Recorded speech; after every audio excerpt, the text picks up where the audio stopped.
Bonjour, bonsoir à toutes et à tous et bienvenue dans une émission de partage, bienvenue dans une émission de plaisir, bienvenue dans une émission de partage du plaisir cinématographique en ce qui nous concerne, du moins pour l'instant. Bienvenue dans D'Explorer. Alors j'aimerais commencer cet épisode comme à l'accoutumée en m'excusant du délai de sortie entre cet épisode et le précédent, mais j'enquille tout de suite avec une bonne nouvelle.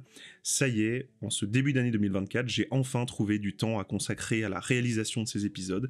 Et donc, chers auditeurs, chères auditrices, fidèles de l'émission, je suis super heureux de pouvoir vous annoncer que ça y est, nous allons pouvoir commencer à nous voir plus régulièrement. Et je suis vraiment très heureux de vous annoncer ça parce que c'est vrai que ça me manquait beaucoup de réaliser ces épisodes. J'adore me perdre avec vous, j'adore parler de cinéma avec vous jusqu'à pas d'heure, j'adore divaguer avec vous, j'adore essayer de réfléchir un petit peu aux différentes problématiques, aux différentes thématiques que les films que je peux aborder ici soulèvent. J'adore lire vos retours aussi, vos analyses, vos perspectives, vos angles de vue, bref, je suis très très heureux de vous retrouver.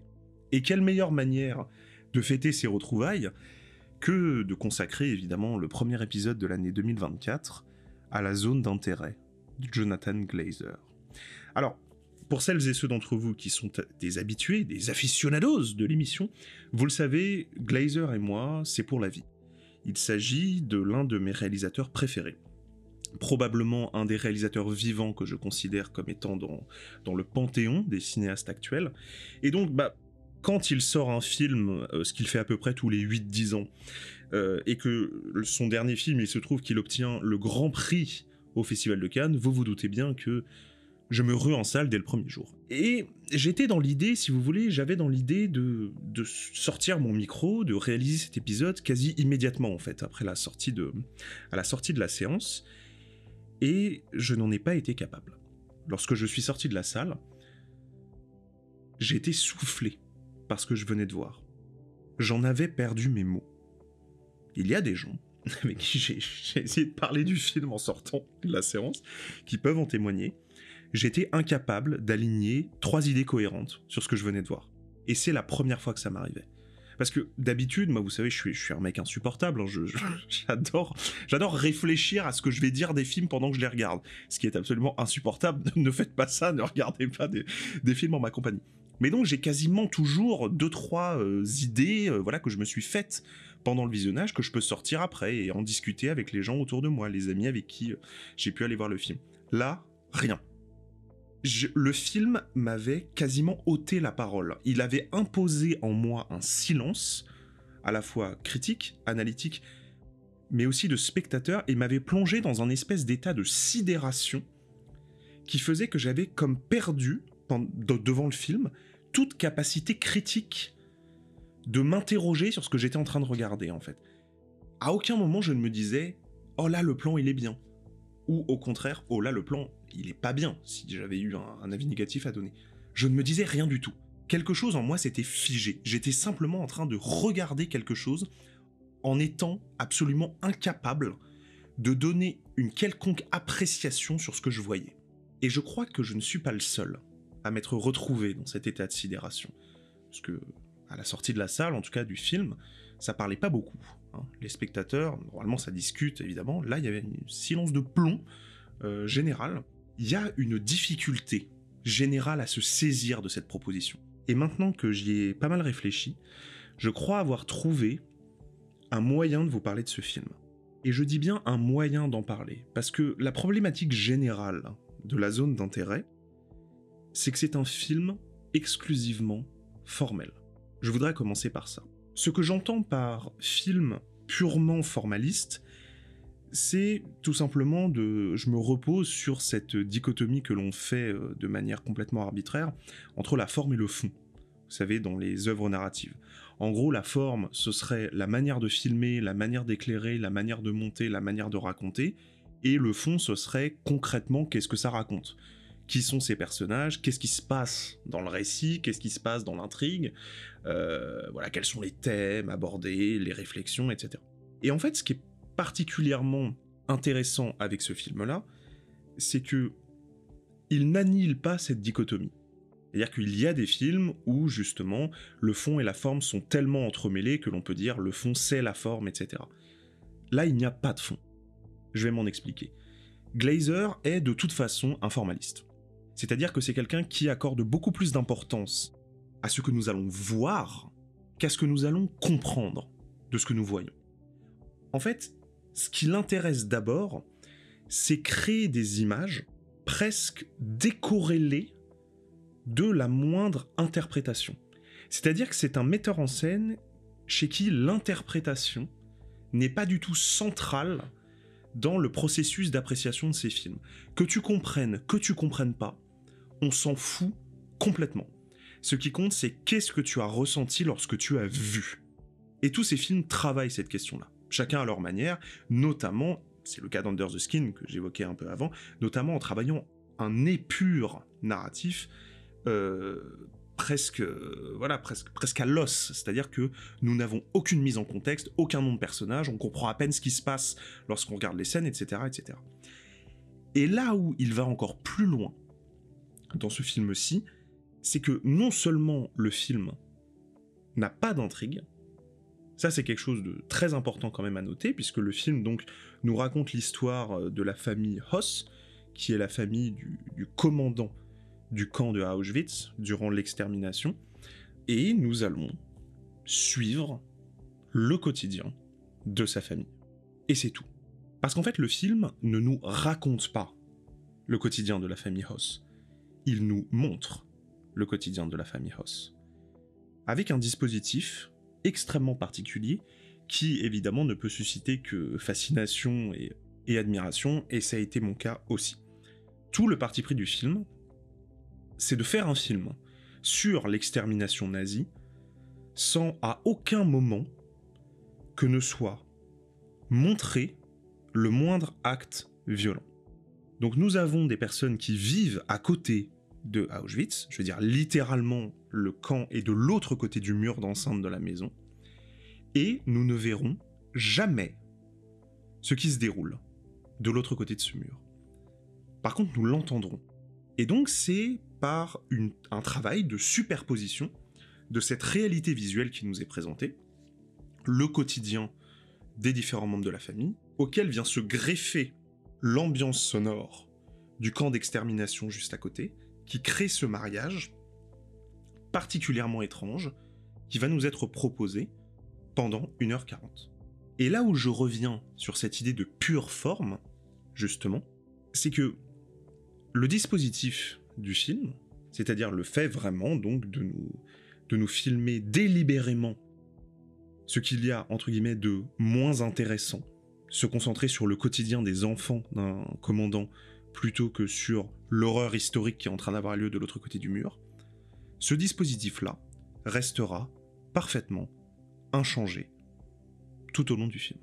Dans son approche visuelle, le film n'évolue pas, ce qui d'ailleurs a pu faire dire à certains critiques négatifs à l'encontre du film que, au bout de 20 minutes, t'avais compris de quoi il était question et qu'il n'y avait presque pas d'intérêt à suivre l'histoire jusqu'au bout. Déjà suivre quelle histoire, puisqu'on y revient, il n'y a absolument aucune intrigue dans ce film, et que, eh bien, il s'agissait juste donc d'expérimenter le même dispositif, c'est-à-dire un plan fixe sur la famille avec en bruit de fond les horreurs du camp.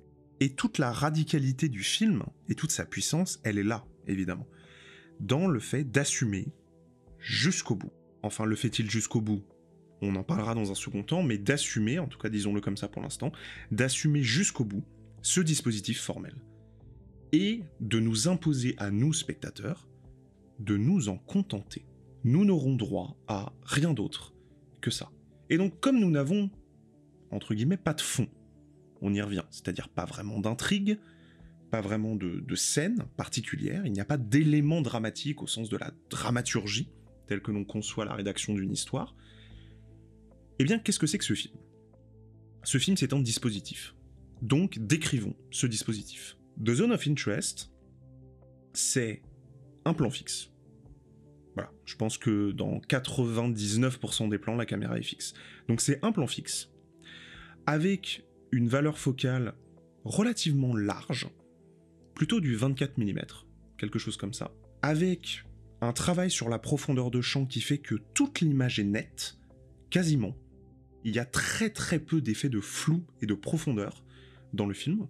Nous avons une image aux couleurs relativement désaturées, c'est-à-dire qu'on sent que le cadre est particulièrement choisi, mais à aucun moment nous n'avons l'impression qu'il y a un travail volontaire sur l'image qui a été fait. On a l'impression de regarder une image très lambda. À cela s'ajoute un ratio, un format d'image, qui est l'image du 16/9. Autrement dit, si j'accumule ces informations, 24 mm à peu près, couleur, très normale, très réaliste, ratio d'image, quotidien. Il y a une pensée, quand même, qui m'est venue au début du film, c'est « on dirait que c'est filmé à l'iPhone ». Et entendons-nous bien, lorsque je dis ça, je ne dis pas c'est mal filmé, je ne dis pas l'image est laide, je dis j'ai l'impression de regarder une image que moi, Clément, spectateur, je pourrais techniquement produire demain avec mon smartphone. C'est une image de classique de télévision qui à aucun moment ne nous semble être travaillée esthétiquement. Et donc ce que ça crée, ça, c'est une image qui est familière. On en revient à ce que je vous disais sur c'est filmé à l'iPhone. Et cette impression de familiarité-là, ajoutée aux scènes auxquelles nous avons accès, c'est-à-dire des scènes de pur quotidien, voilà, de la vie des personnages, elle crée un sentiment extraordinaire de cinéma. C'est un sentiment de réalisme. C'est très compliqué de parler de la question du réalisme au cinéma, parce que, par définition, un film n'est jamais réaliste, puisque c'est une reconstruction, mais la première chose que je me suis dit devant les images de ce film, c'est « on dirait des vraies images », entre guillemets. Et pour un formaliste comme Glazer, avoir accès à ces images-là, ça m'a mis... Enfin, j'ai presque eu un mouvement de recul, en fait, vous voyez, dans un premier temps. Je me suis dit, mais qu'est-ce que c'est que ces images dont on a l'impression qu'elles auraient pu être filmées par n'importe qui, et qui pour autant nous paraissent extraordinairement composées de par leur fixité absolue. Et à ça, donc, par le montage, s'ajoute un second effet, puisque comme la caméra est toujours fixe, quasiment, il n'y a pas de mouvement pour suivre les personnages. Donc, qu'est-ce qui se passe ? Eh bien, lorsqu'un personnage se déplace dans la maison, par exemple, on passe d'une caméra fixe à une autre caméra fixe, ce qui crée un deuxième sentiment, en plus du sentiment de réalisme que j'évoquais, d'image familière que l'on pourrait produire dans le cadre intime, personnel, ça crée un effet caméra de surveillance. Évidemment, parce que dans quel cas de figure passons-nous d'un plan fixe à un autre plan fixe à un autre plan fixe, lorsque l'on regarde des caméras de surveillance. Pour celles et ceux d'entre vous qui n'avaient pas vu le film et qui se demandaient mais qu'est-ce qu'ils entendent tous par parler de dispositif, eh bien on entend ça. C'est-à-dire, factuellement, le film est filmé de tout son long, comme ça. Ça n'évolue pas tout au long du métrage. Et d'ailleurs, même lorsqu'ils sortiront de la maison, ce qui arrivera à un moment donné, les scènes ne changeront à aucun moment de forme. Peu importe ce qui se déroule à l'intérieur des espaces narratifs scènes, collés les unes aux autres d'ailleurs, parfois y a-t-il des ellipses, parfois non, on le sait même pas, c'est presque pas le sujet, nous avons l'impression d'avoir accès à des instantanés de vie, systématiquement filmés de la même manière. C'est un choix extrêmement radical, formellement. Et ce que ça provoque, je l'ai dit, c'est donc un sentiment d'hyper-réalisme. Ce qui est évidemment, vous vous en doutez, ce n'est pas un reproche, l'effet recherché par Glazer. Travailler ce sentiment d'hyper-réalisme pour mieux rendre compte de la vie privée de personnes qui ont commis parmi les crimes les plus atroces de l'histoire, mais les filmer dans toute leur banalité, se référant donc à la notion de banalité du mal, telle que peut le théoriser Hannah Arendt. Mais au-delà de l'impression que ce dispositif suscite chez nous, une impression qui est très très forte, parce que je peux vous dire que avoir une caméra qui ne bouge pas, avec en fond sonore des hurlements et des coups de feu pendant 1h45, t'en sors pas indemne. Je veux dire, à un moment donné, le film te glace, il te fige. Littéralement, il te fige dans la position d'observateur de ce qui se passe. Et alors, on en vient à mon deuxième point. Mais qu'est-ce qu'on observe, justement ? Puisque, comme nous sommes réduits par le dispositif formel du film à observer des choses, qu'y a-t-il à observer dans ce film ? Eh bien, la vie quotidienne, je le disais, de la famille Hoss. Mais en quoi consiste-t-elle, cette vie quotidienne ? Y a-t-il des moments particuliers qui ont été choisis par Glazer, dont il souhaite nous rendre compte ? Je sais pas, moi, la naissance du 3e gamin, quand la petite est tombée malade, j'en sais rien, moi, quand le père s'est cassé la jambe, quand la mère s'est blessée à la tête, je sais pas, n'importe quoi. Non.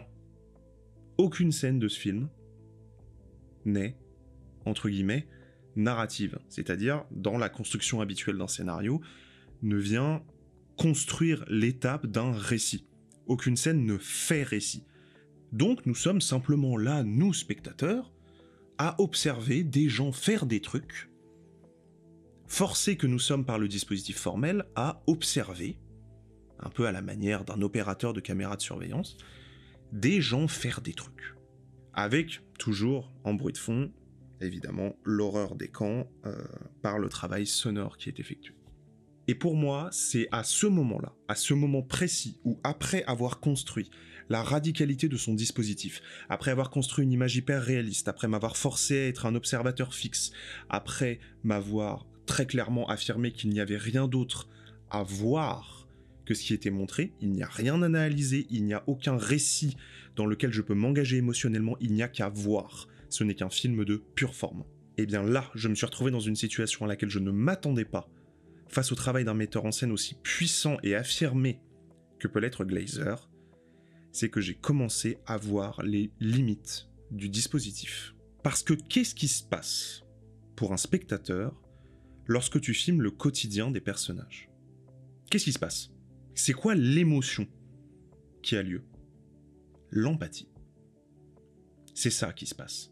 C'est que quand tu suis des gens dans leur vie quotidienne, que tu les vois avoir leurs petits problèmes, que tu les vois, voilà, dîner en famille, déjeuner, voir la belle-mère, faire la lessive, que tu vois le père qui se prend un petit coup de crème sur le nez, et bah figurez-vous qu'au bout d'un moment, ça dure pas longtemps, hein, ça dure 2-3 secondes, mais pendant 2-3 secondes, nous spectateurs, on se met à se dire « Ah, c'est rigolo, ils ont l'air sympas », alors que ce sont des nazis. Et c'est normal que l'on se dise ça, puisque comme nous sommes sur un pur dispositif formel, que nous sommes strictement des observateurs, et que ce que l'on observe c'est une vie de famille, eh bien on a beau savoir, avant d'aller voir le film, qu'il s'agit là d'une famille de nazis coupables de crimes absolument atroces, le film découpe sa réalité, choisit délibérément, de manière tout à fait pertinente, parce que ça provoque un effet très très fort justement de jouer sur ce hors-champ, mais le film choisit de ne pas ramener au centre de la narration les actes qui sont commis. Et donc, on oublie. Alors on n'oublie pas beaucoup, et on n'oublie pas longtemps, évidemment, puisque nous sommes des êtres humains avec un esprit critique, et que on se laisse pas totalement embarquer dans le truc. Mais on oublie. Et lorsque j'ai ressenti dans le film un moment qui a duré 2-3 secondes, où je me suis mis à avoir de l'empathie pour ces gens, et que je me suis repris, évidemment, je me suis dit, mais alors, est-ce que c'est voulu, ça, ou pas ? Parce qu'on pourrait avoir le réflexe tout de suite, évidemment, de se dire, il parle de la banalité du mal, il nous filme un quotidien en nous forçant à être des observateurs statiques. Oui, il le veut. Il veut qu'à un moment donné, cette empathie immorale complexe, elle vienne nous titiller, et il veut qu'on s'interroge là-dessus, etc., etc. En tout cas, moi, une de mes amies, c'était son opinion. Eh bien, moi, je ne suis pas d'accord avec ça. Je pense que Glazer n'a pas envie de ça, justement. Mais je pense que, par le dispositif qu'il a choisi, cette empathie-là, ce sentiment, même s'il est très court, il ne peut que surgir. Quand tu filmes pendant tout un film entier le quotidien de la vie de famille de quelqu'un, ça n'est pas possible de garder pendant tout le film une distance critique avec ces gens. Et là où, selon moi, il s'agit d'un sentiment que Glazer cherche à combattre, c'est que justement ce dispositif dont je vous avais dit qu'il ne changeait pas, en fait, il change, factuellement, dans le film. Il y a quelques moments, soigneusement dissimulés, et à mon avis, je sais très bien pourquoi ils ont été placés là, où nous retrouvons notre Glazer un petit peu expérimental, où d'un seul coup, nous allons avoir des images extrêmement baroques, extrêmement stylisées, des images en caméra thermique, des images rouges vifs, des plans sur des fleurs qui envahissent tout le cadre, etc., etc. Bref, il y a des moments où justement ce dispositif d'observateur qui nous fait nous sentir presque comme si on était en train de regarder des gens dans un zoo. Vous voyez, enfin, il y a quelque chose comme ça, où ce dispositif-là est cassé. Et la première fois que c'est arrivé, je me suis dit, mais pourquoi tu fais ça ? Pourquoi tu casses le dispositif ? Tu as assumé jusque-là de filmer des gens derrière la vitre, en quelque sorte, et là, d'un seul coup, tu n'assumes plus. Pourquoi ? Qu'est-ce qui a changé ? Eh bien, je pense que ce qui a changé, justement, c'est que un film, c'est normal. Je veux dire, un film, c'est un rythme, et il y a un moment où un film ronronne, un peu. C'est-à-dire que, voilà, là, ça fait 30 minutes, nous, spectateurs, on s'est habitués au dispositif, on regarde de manière très assidue ce que l'on nous montre, et donc, eh bien, on s'habitue à ce qu'on nous montre. Et donc, comme on s'habitue, eh ben, on oublie un peu. Sauf que Glazer, il veut pas qu'on oublie. Il ne veut pas que l'on s'habitue à ce que l'on est en train de voir. Donc, arrivée subite d'une image en caméra thermique. Le rythme qui ronronne, qui a créé une habituation dans l'esprit du spectateur, volontairement, il le casse pour nous faire sortir de cet état et nous remettre en position d'observateur, pour nous revigorer intellectuellement. Et c'est normal, et c'est logique qu'il fasse ça. Et c'est la marque d'un grand metteur en scène.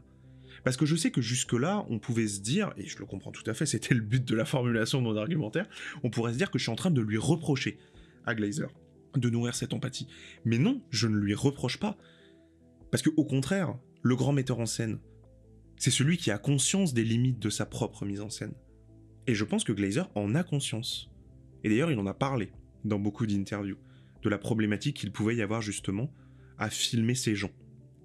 Je pense qu'il en a conscience, je pense qu'il a vu que ça existait dans le film, qu'au bout d'un moment, il allait falloir reprendre, entre guillemets, un petit peu le contrôle de ce qui était montré.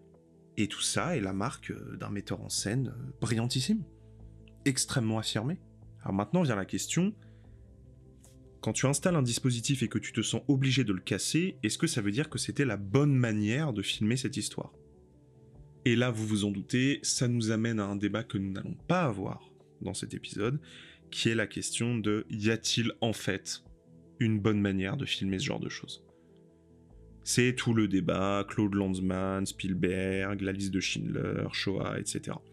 Cette problématique-là est une problématique insoluble, impossible à résoudre, puisqu'elle repose sur une conception morale. Par contre, ce que je peux dire, c'est que je crois qu'il n'y a jamais, lorsqu'on veut faire un film à prétention universelle, et à mon avis, lorsqu'on fait un film sur un sujet comme ça, on souhaite que notre film ait une prétention universelle, je pense qu'il n'y a jamais de bonne manière, en fait, de filmer ce genre de choses. Je pense que Glazer a fait comme tous les autres réalisateurs ont fait. Il a essayé, et c'était brillant. Et là où c'est, à mon sens, encore plus brillant que beaucoup d'autres metteurs en scène et metteuses en scène, c'est que Glazer intègre dans sa mise en scène ces préoccupations-là. Les préoccupations de comment est-ce qu'on filme, comment est-ce qu'on raconte. Ces hésitations, dont lui a fait part en interview, encore une fois, moi je les ai senties dans la mise en scène du film. C'est ce que j'essayais de vous expliquer justement avec le ronronnement qu'il venait casser. Et le fait d'avoir choisi de les y laisser, de laisser dans le film ses propres interrogations de metteur en scène, sur la manière de raconter, sur montrer ou ne pas montrer, sur comment le hors-champ fait exister une réalité, mais que le hors-champ, c'est malgré tout le hors-champ.